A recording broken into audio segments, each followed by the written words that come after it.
That's it. There we go.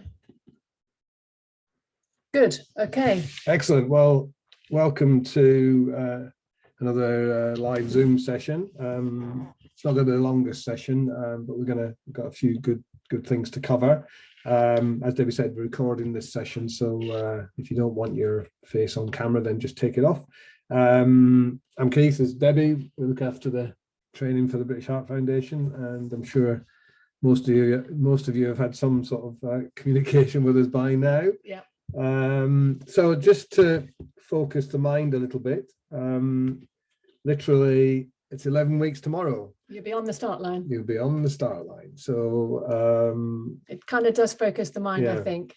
I mean, there's, in reality, it says 11 weeks, but in reality, that's probably 9 weeks of good training. And then beyond that, there is no real physiological gain to be made. We're just looking at making sure that we freshen the body up and the mind to be ready for the big day. So we've got to taper down, but we'll cover that at another time. But so we need to make the most of all the training.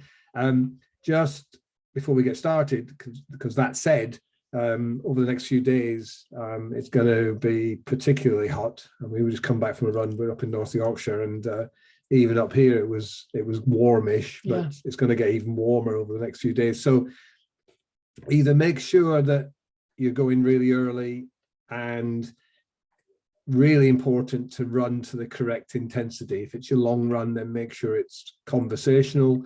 If it is something more vigorous, then just look at it and think, is it doable, or am I better off trying to do it on a treadmill in the gym, or am I better off just actually not doing it at all? Because we don't want to have adverse reactions. Make sure you're well hydrated. Don't go overboard with the hydration, but just nicely hydrated.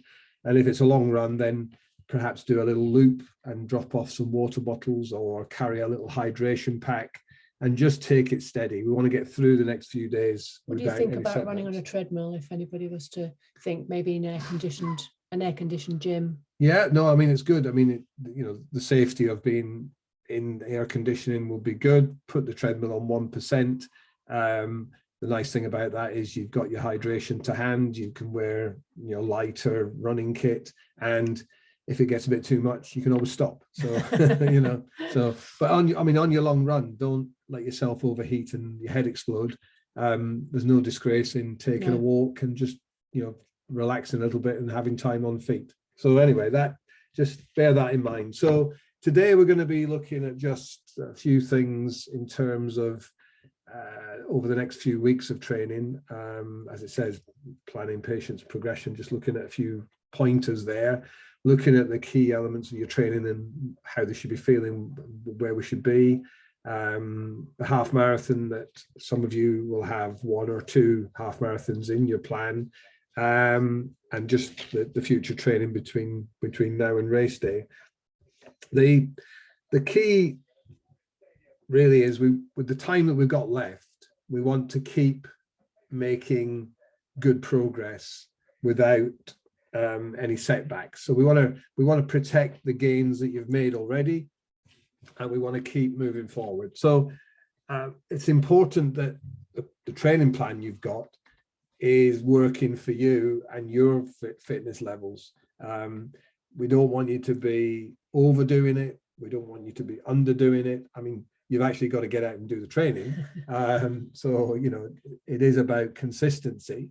But we don't want you looking at your plan thinking, I can't do that, or it's too hard. Or, I mean, if that's the case, then get in touch with us and we can revise things. But obviously, as we're going closer, towards marathon day, you can see things are ramping up a bit. We are making the threshold sessions, the intervals are getting larger. The intensity stays the same, but the intervals are getting larger. Your long run is developing, and we're trying to build that time on feet. But the body just likes small changes, and there's a lot of things in life where we can say, well, we want this and we can have it instantly. Unfortunately, marathon fitness isn't one of them. You've got to go through, you've got to serve your apprenticeship and do the work and gradually just keep ticking those boxes. And the consistency at the correct intensity, I mean, I say it time and time again, but that is the key. You cannot be Superman or Superwoman because you just feel, well, I should be able to run this pace. Or because you want it. Or because you want it. We all want it. We all want to be fitter. We all want to be faster, stronger. But we've got to just gradually load the body, give it some time to recover, then it adapts, then you do get faster or stronger. But if you just keep training hard, and you know, we think, oh, hard is better. It's not. You don't progress if you do that. You just give yourself a real hard time for no reason. So, you know, patience is the name of the game if you want to progress. So remember that. And if you can tick all those boxes in the next 11 weeks, you'll have done a fabulous job. But if you can't tick all of them, tick the ones that are in red in your plan. They're the key ones.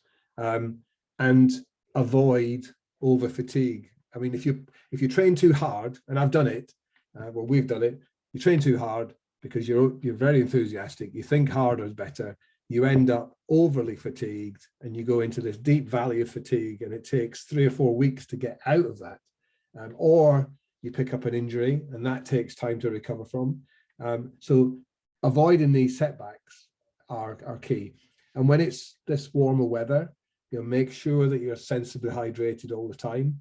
Make sure that you're still eating well and eating the right things, because you can go off your food when it's warm and when you're training. And try to make sure you're getting the best sleep possible, which again will be difficult with these warmer evenings, warmer days rather. So, you know, if you're feeling tired, do something about it. Check your hydration, check you've had some good nutrition, and if in doubt, ease it back a little bit and have a few days easier till this warm weather passes. So that's what we want you to do over the next few weeks, and making sure, hopefully, as you've done from the beginning when you read the supporting information, is understand why I'm putting my training shoes on. Understand, before you go out the front door, what is this training session trying to achieve and how should it feel? So my long run should feel comfortable, conversational. And if you're blowing a gasket on your long run, that's not sustainable for the marathon. So you're not teaching your body how to behave for the marathon. So making sure that's conversational. The better we get, the less we think about recovery, in my experience. And so suddenly the easy runs, the recovery runs, if you're at that level and you're doing those, they start to become something more towards steady. Pull it back, make sure you're getting that recovery. So yeah, understand why you're putting the shoes on. Don't push it, don't make it hard when it's not necessary. And remember that it's the overall balance of your training, not just the long run, that's important. So making sure your nutrition's good and your conditioning's good, so that you stand on the start line on the 2nd of October in the best possible physical shape that you can be in. If you need to lose 1 or 2 pounds, that's going to really, really help when you come to the marathon. You're going to go so much faster, things are going to be so much easier. So if you can work on that side of things, that's part of the package. Making sure that you're flexible, you haven't got any tight muscles, you haven't got a little niggle, that's really important. You don't want to be getting to 18 miles and then that little calf tightness becomes a calf strain. So that's part of the package. And just making sure that whether it's conditioning, cross training, stretching, threshold sessions, long runs, all part of what will make you the best you can be on race day. I think you should have also received a link to just a short strength and conditioning video I put together, but I'm hoping to do another one as well, just to take it up a level, but keeping on top of your, like he says, top of your mobility, flexibility, but on your strength.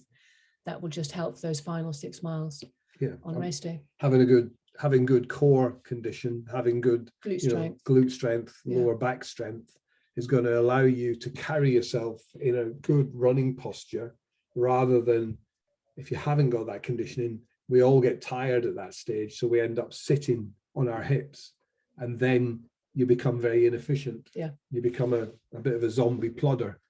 So if you can work on that side of things, and you'd be amazed the difference you can make in 11 weeks. In 11 weeks, it can all change quite quickly, but you just need to be a little bit diligent in doing it. In terms of your training, really, what's on there on that slide is the kind of the main elements that we want to be looking at.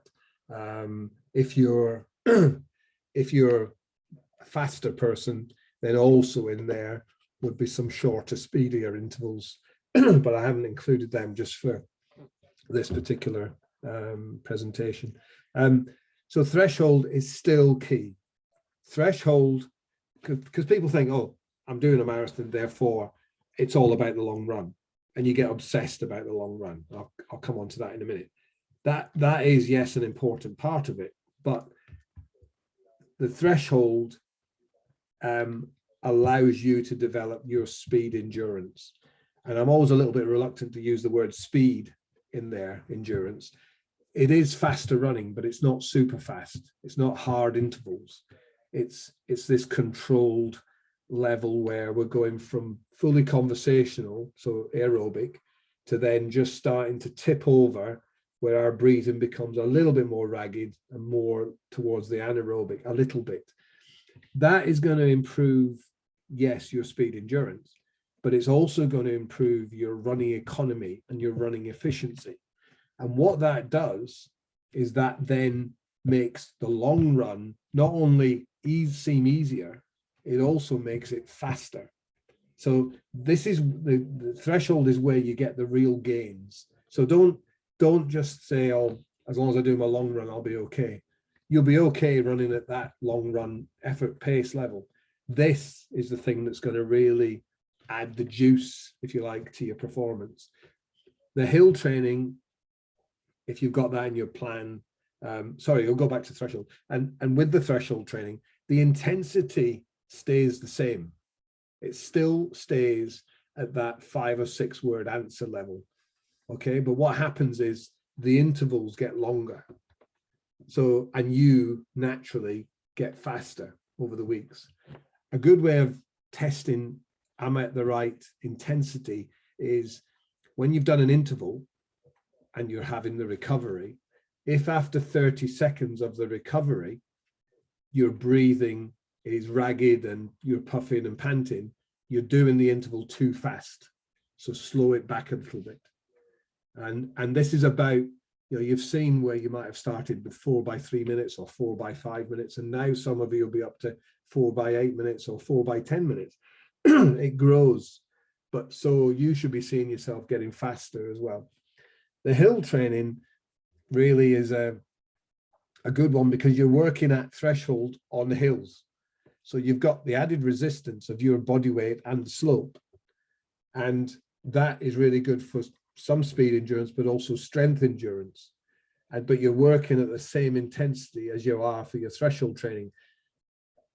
I once used to train with a guy who was really good, and he lived in Rosendale in Lancashire, and he had loads of hills around him, and other people would be moaning about the hills, and he said, "No, Keith, it's great. I've got poor man's altitude training," because he had to work on the hills, and he did so many of them. When he came to run on the flat, it was a piece of cake. So if you're lucky enough to be in a hillier region, or you can get some hills into your training, then just remember to keep the intensity correct, and you'll get some really good benefits. Now, the little nugget of the long run, I think it's natural.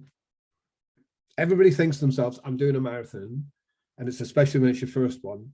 So if I can just keep running long and long and long, then I'm going to be absolutely fine. The key to running your long run is, we want it at the moment to be at a conversational level, so that you're not producing too much lactic acid, you're not giving yourself too hard a time, and it allows your body to develop more red blood capillaries, which allows the body to push more oxygen and blood around the body, which provides you with more energy. So that's one facet of the long run. The other side of it is allowing your bones, tendons, muscles, ligaments to get used to the repetition and impact of the long run. So you're conditioning those muscles. That's why the one below it, strength and conditioning, is important, because if you can also condition those muscles, it's going to help a lot. Now, if the long run, it's got to the point where your knees are aching, your back's sore, you just feel absolutely whacked, then you're going too far, all right? Because if it's at that stage, you need to pull it back a little bit. And people think, oh, well, my long run, you know, how am I going to increase it if it's like that? There is nothing wrong with having a good walk.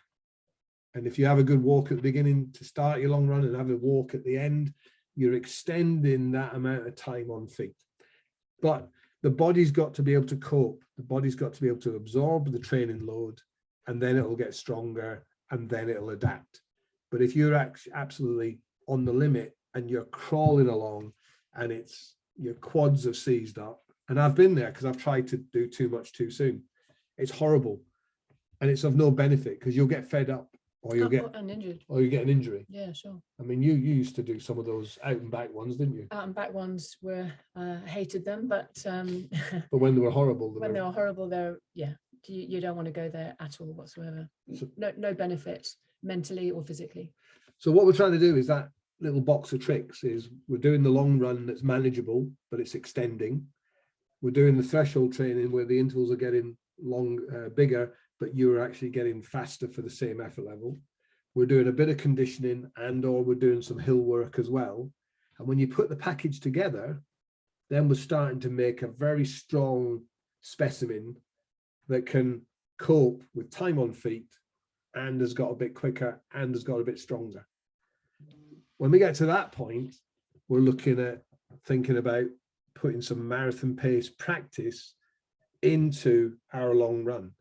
And you'll see as you look further down the plan that that definitely happens. And we're looking to then say, right, I've done the first part of my long run, or I've done X number of minutes of a long run easy. The last part, I'm going to pick up the pace a little bit to then practice what I'm going to try to run in the marathon. Now, marathon pace itself isn't super hard. Marathon pace is where it's conversational, but you might have a slight pause on your breath. What it isn't is puffing and panting, flushed in the face, head going to explode, because it's not sustainable. You'd be burning way too much glycogen, and you'd never keep it going for 3, 4, 5, 6 hours, however long you're going to be out there. So it has to be at a steady effort pace. So, but we do need to try and practice it. And I'll come on to how we ascertain what that should be in a moment. Don't underestimate rest and recovery. Now, you know, it's not much good if you're resting 7 days a week.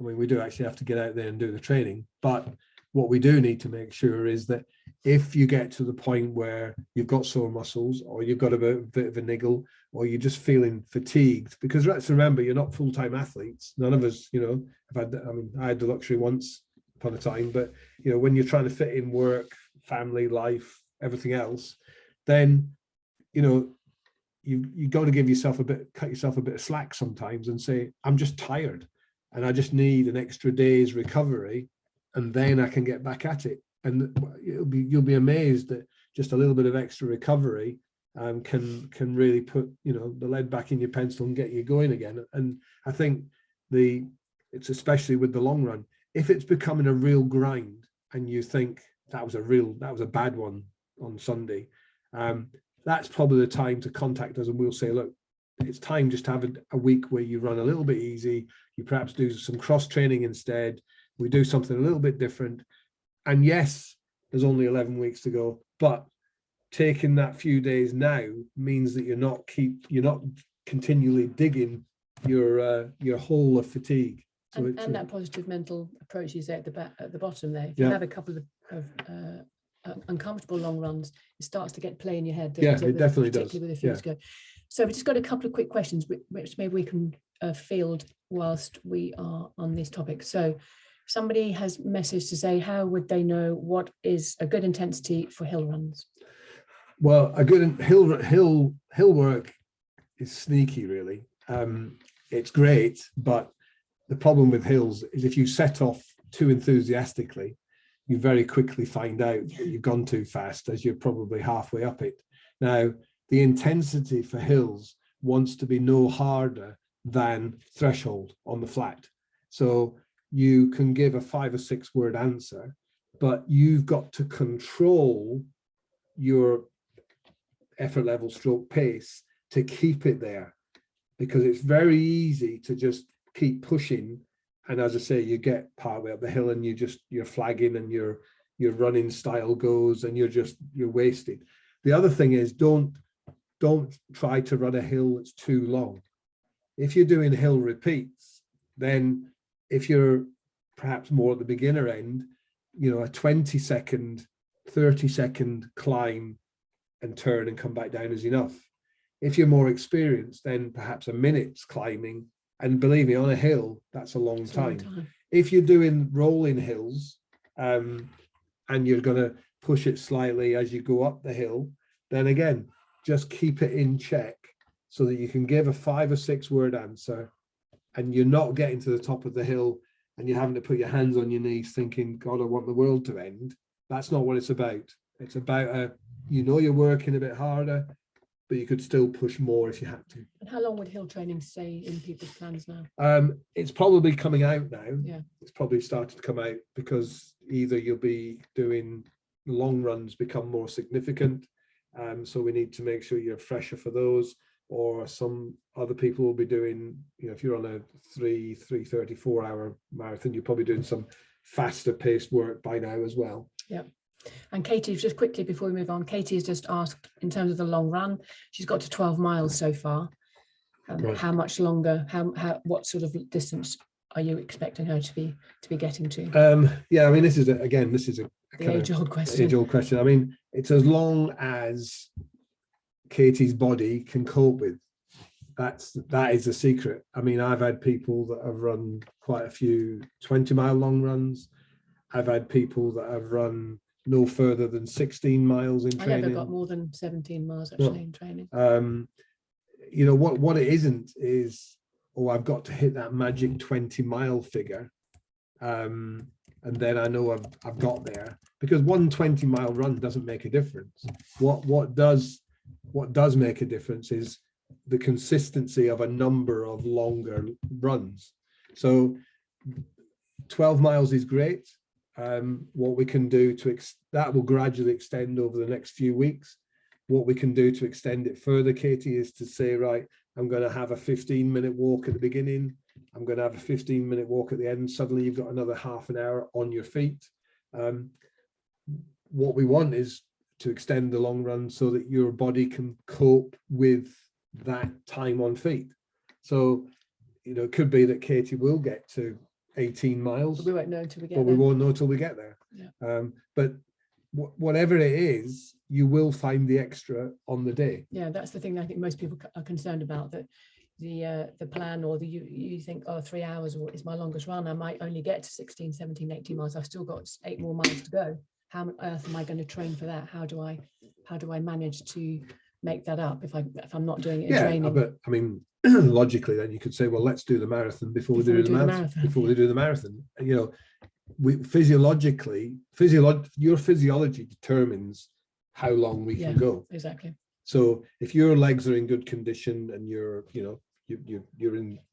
generally in good condition yourself, and you're coping with those extra time on feet, that training load on absolutely the body. Fine. Yeah. And saying to somebody that's doing a 3-hour marathon to do a 20-miler is an awful lot different from saying to somebody who's doing a 6-hour marathon to do a 20-miler.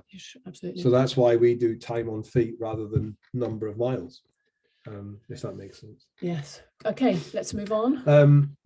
So you'll see in your plan that either you've found a half marathon that's suitable, or we've put in in the absence of that, we've put in a time trial as a suggestion. Now, what we would like to do at some point, now, if you're a bit behind in training, this is the thing that we'd probably sacrifice to get a little bit more training in, is not having this half marathon time trial.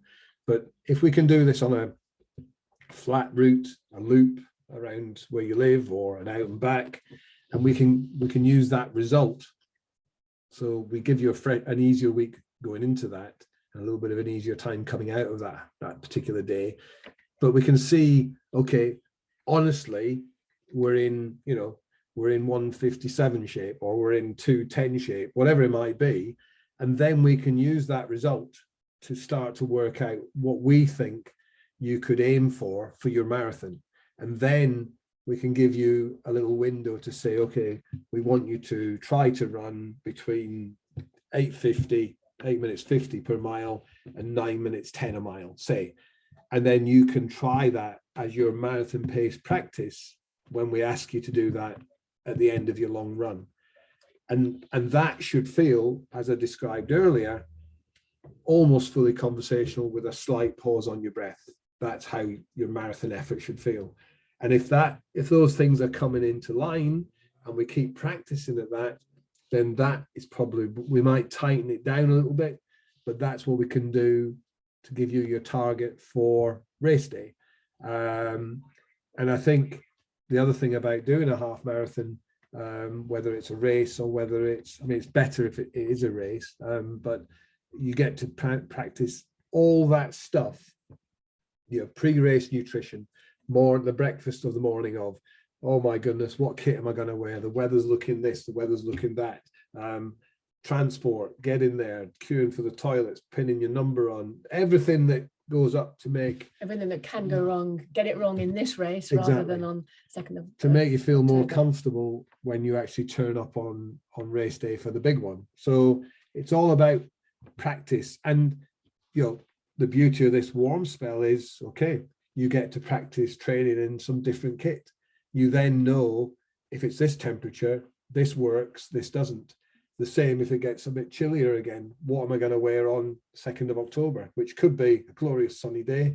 It could be, horrible. London is invariably crazy weather. It does, yeah. We've generally been looking at certain dates in the plans, haven't we, for half marathon time trials or races. Richard says he's got one on the 21st of August, so it's a little bit later.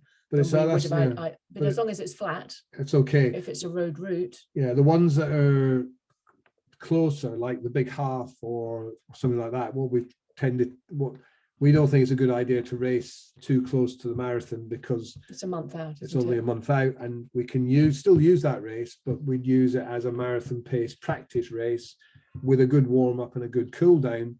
You can still be getting a good time on feet, but you're also getting the opportunity to practice. Yeah, Richard, just by the way, if you message me afterwards, we can amend your plan. If you remind me, we can amend your plan to get that half marathon in. Yeah, so that they are good for practicing. I don't think there's nobody out there, I don't think, that in the plans that has got a 20 miler planned. Be careful if you have. I always suggest that people use it in a very disciplined way, and it's 4 or 5 weeks out from marathon day, and you might do 16 miles, 17 miles at marathon pace, and then the rest of it you use as a little warm up and a little cool down. You need to be disciplined and not get sucked into racing. I've known many people and they're really, strong club runners who have got the 20 miler, they go and race it 4 weeks before marathon day, they run the best 20-mile race of their life, and they get to 18 miles in the marathon and they explode, because the fatigue that they've got in their muscle cells is deep, and they haven't got over it. So be very careful if you're one of those. In terms of going forward, what we're looking for is you to be in the best possible condition on the 2nd of October. So in all these running sessions, conditioning sessions, stretching sessions that are in your plan. There ain't no gold medal given out for those. Some will be great, some will be average. You'll have the odd one that's a bit poor. Keep ticking the boxes. We're looking for you to just keep progressing towards race day, so that when you stand on that start line, you don't have any injuries, you're not unwell, you're feeling in the best condition of your life, you've got strong legs, good running economy, efficiency, good speed endurance. We've practiced the long runs, well practiced, race pace is practiced. You know the kit that's going to work for whatever conditions, and by then we've had a chance to chat about your race plan, and you know all I have to do is go and execute. If I look at the evidence in my training, I can see how I've improved, how I've progressed, how I've got better and better, and really, there's no reason why, with a fair wind, why I can't execute my race plan and do it on the day. So all these things builds great confidence, and allows you not overconfident, not cocky, but you know that it's there, you know that the possibilities there, you know that we can just give it the best shot we can. So I think that's really important. But we don't want any setbacks between now and race day. Protect those fitness gains. The consistency is important. If you get a niggle, don't just pretend that it's not there. Do something about it. Let us know so that we can say, okay, we might have to take 3 or 4 days off and do some cross training while we treat it, but we can still do something. Generally, an injury, tightness, an injury, an ITB tightness, an inflamed bursa under the kneecap, they don't go away by themselves. So, but rest will help. Will really helpful in a few days too. Icing would help. Using Debbie has a Theragun. A Theragun, yeah. Which is fantastic. Which is really good. Or using your foam roller. Yeah. So all those things are important. And if you can say to yourself between now and race day, right, I'm giving up all my little sweet treats. I'm giving up the crisps. Yeah. I'm only going to have a glass of red on a Saturday, whatever it might be. Then all that is going to help you not only improve your body condition, body shape, it's also mentally you've sacrificed something to be on that start line and given it due respect and due seriousness. And there's nothing quite like knowing when you're on that start line, well, yeah, I've done as much as I could do for race day. I agree. And I think, when you think about why you're doing it, if you think about who you're doing it for, if you think about the personal memory that you're doing it for, it's going to be an exciting day as it is, but you just get so much more from that experience when you know you've sacrificed a little bit. And let's be honest, we're a bit of a strange breed, because we go out and we run for an hour in the rain and people think you're absolutely barking mad. So you may as well push it the extra bit and go completely bonkers. And just be ready for when you can do it. So I think I don't know if we have any further questions. I haven't got any more questions just yet, but feel free, everybody. The only thing I think that we might want to just quickly talk about is when to use gels. Yeah.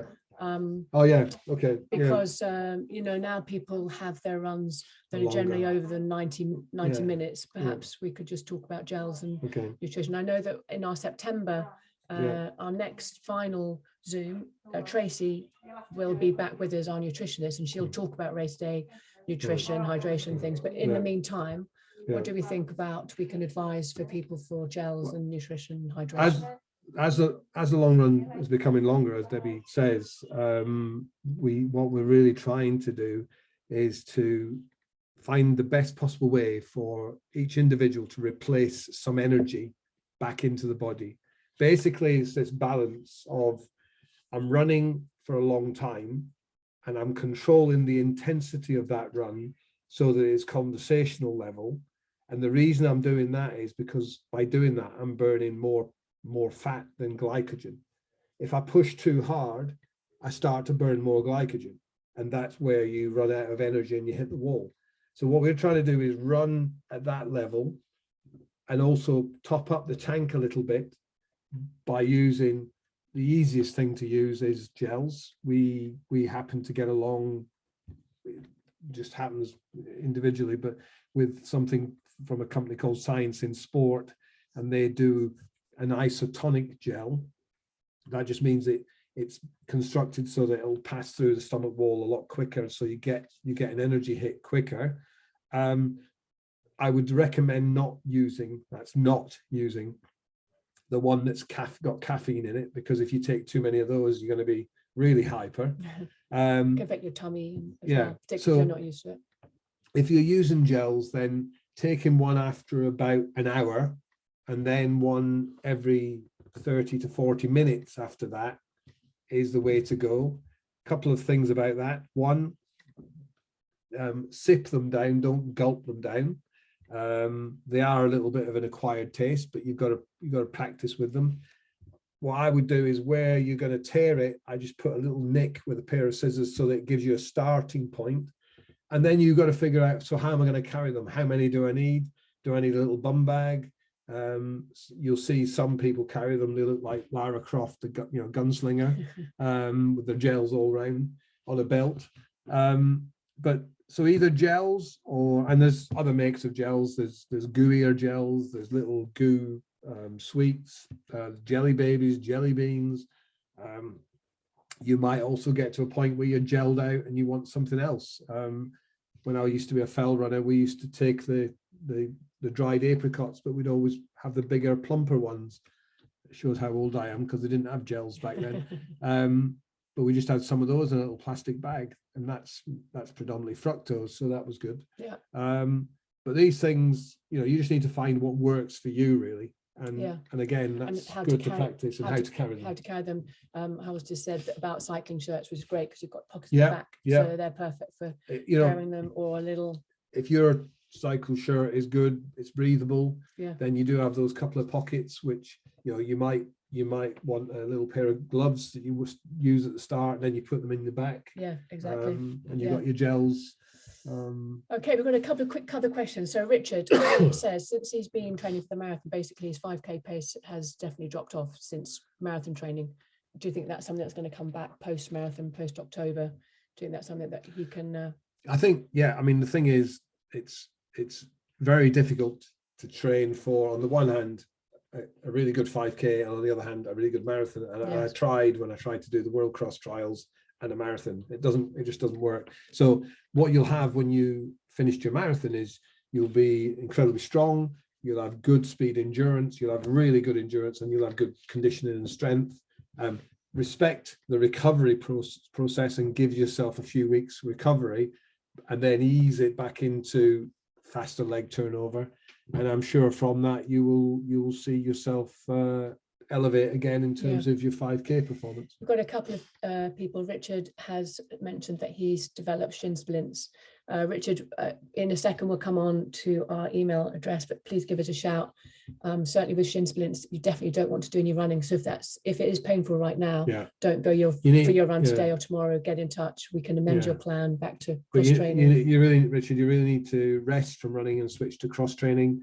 You need to get some good sports massage on the shins and your calves, and just do some icing. But generally it's a result of weak glutes. So like we said at the beginning, if I can talk to you, we can look to start to do some more of a strength plan specifically to get your glutes strong, which then works down the leg to strengthen the knee, then to strengthen the calves.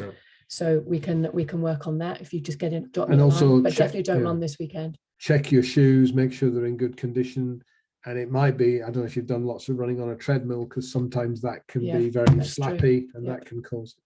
Stretching, of course, using the foam roller. And Stephen, struggling with plantar fasciitis.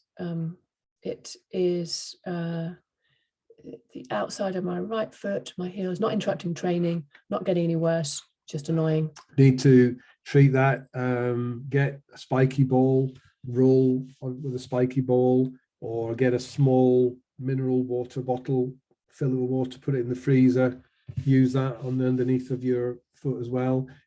Try picking up, working where you're trying to pick up a piece of paper or something with your toes. Or marbles, you can put marbles on the floor, pick them up with your toes, pick them up, drop them, pick them up, drop them. So you need to get those tendons underneath the foot working. And give it some self-massage underneath your foot. Freezer small bottle of water. Yeah, I said that. Yeah. Oh, you said that, sorry. Yeah. I wasn't listening there. But again, get in touch. We can give you some more specific information. But don't just think, oh well, it's not affecting my running, therefore it doesn't matter, because you know it's mattered enough for you to mention it, and it will start to affect your running. And with 11 weeks to go, we don't want that to get worse, and then it does. Yeah, you don't want your knock-on effect. And Wynne says, is running the best way of strengthening calf muscles? Specific calf strengthening exercises will, I would say, are better. The best. And again, if you get in touch, I can send something to you. I mean, you need to, I think the exercises Debbie will send to you for strengthening your calf muscles is really good. Running only goes so far. And I think sometimes we need to strengthen certain areas almost before we run on them to help. But if you do some calf raises, heel raises, actually very quickly within a couple of weeks, you can feel the benefits. So it's just being diligent, frankly. Because they're a little bit boring, but if you do, you can easily do them when you're boiling a kettle or cleaning your teeth or something, so you can multitask a little bit. Ali says, what's the advice on the latest about wearing new shoes in advance of the marathon? Well, you've obviously got the shoes that you're training in currently. If they're working for you, but they're just getting a little bit jaded and you need to replace them, then I would replace them now, and then I would start to use the new ones. I would get exactly the same model, same company, etc., and start to use the new ones on a few shorter runs. Get to the point where you can use the new ones on a 1 or 2 longer runs, and then keep them in the box and then use them on race day. Enjoy them on race day, that's for sure. If you're a laptop worker, try working stood up. Great for some extra calf raises. I quite agree, Richard. I couldn't agree more. Yeah. Calf raises, I'm a real fan of having strong calves. So anytime you can find a moment when you're on the telephone, stand up, make the call, do your calf raises. There's never a reason why you can't do a calf raise, that's for sure. My book. You're talking to the calf raise queen. Calf raise queen. Anyway, there's our email addresses. If you have any further questions or queries or problems, we're here to help, so get in touch. Yeah, Sophie, just to answer your question, yes, please, after you've all done your half marathon time trials or races, get in touch with us. Let us know how it went. Let us know your result. And then we can do some calculations, and we can let you know where we think your marathon pace could be for race day. But yes, hopefully that helped a lot. 11 weeks tomorrow, so let's get out there and do everything we can to make sure we're in the best possible shape on October the 2nd. No setbacks, no dramas, all positive and mentally positive. When you're training, we don't want to be going out training thinking, oh, it's hard, oh, it's raining, oh, it's this. Mental strength comes from being good in training and having a certain mental attitude in training. You don't just suddenly turn on your mental strength at mile 20. It has to be practiced like anything else. So, go out there with a good positive attitude. You're running for a fantastic cause and your own personal reasons for doing it. You've made a real commitment. And, it's tough to train through a summer for a marathon, I think. I think it's easier, well, I say easier, to train through a winter for a marathon. But, we've got the hand we've been dealt. We're going to go and give it a real good job. So you're all doing brilliantly. We're proud of you. Well done, everybody. Keep it going. Good luck. 11 weeks is plenty of time to make some good change.